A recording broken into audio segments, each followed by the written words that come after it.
The fourth shift is setting clear and healthy boundaries. Respect cannot exist where boundaries are absent. If you allow dismissive behavior, interruptions, or unkind words to pass without response, it slowly becomes the norm. Not because your children intend harm, but because human nature tends to follow what is permitted. Setting boundaries doesn't require anger or confrontation. It can be done with calm, steady clarity. Simple phrases like, "I'd like to finish what I was saying," or "You don't have to agree, but I do expect respect," can gently but firmly reset the tone.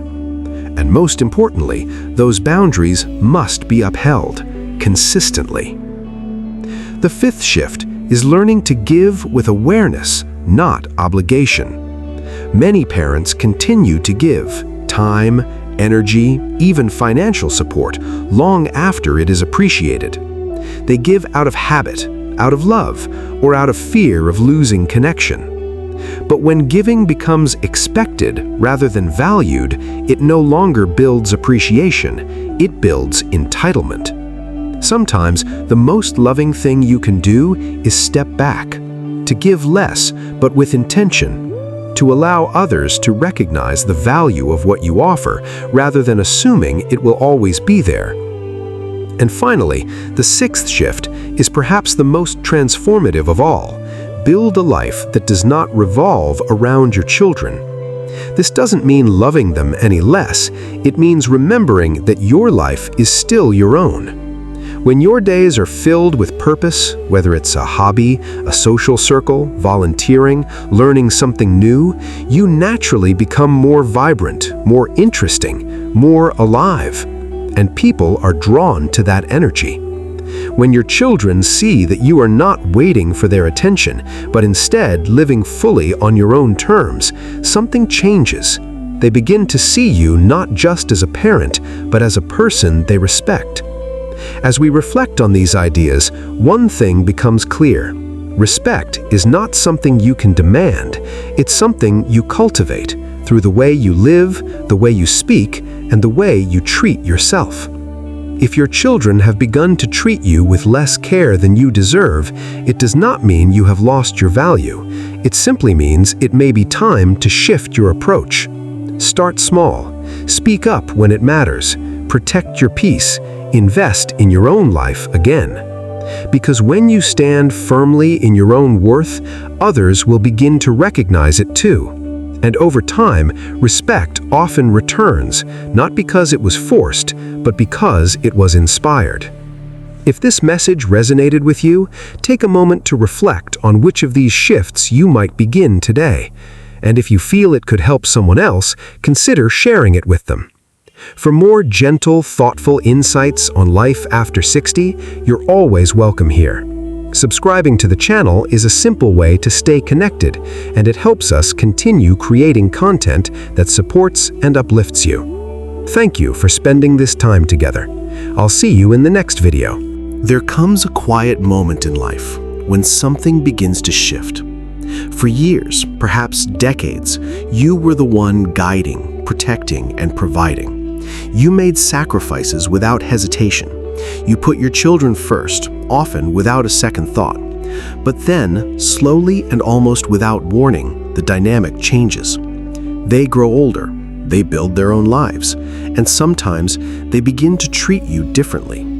Maybe they interrupt you, maybe they dismiss your opinions, or worse, they make you feel like your presence is no longer as valued as it once was. That realization can be deeply painful. It's natural to feel hurt, even angry.